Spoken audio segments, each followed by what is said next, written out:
COMM stock analysis and price predictions for Monday. Is Commscope Holding stock a buy? We're breaking all this down in this very brief short 1 minute video. Commscope pre-market is freaking demolishing, right? Like, I like that.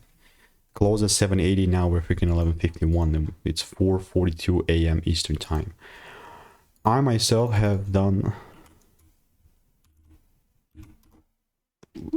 not much, no receipts at all whatsoever with Commscope.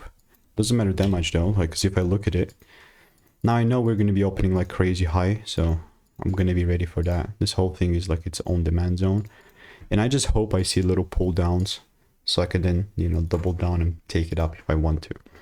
Not if I want to for all certain. Most of the times they're not, but I'm ready for it. You know, if it pulls down and it gives me the juice, I'm ready to squeeze it. So excited about Commscope because we finally started shifting to the bullish side. Finally, like, this is like the fourth break, so that's Gucci.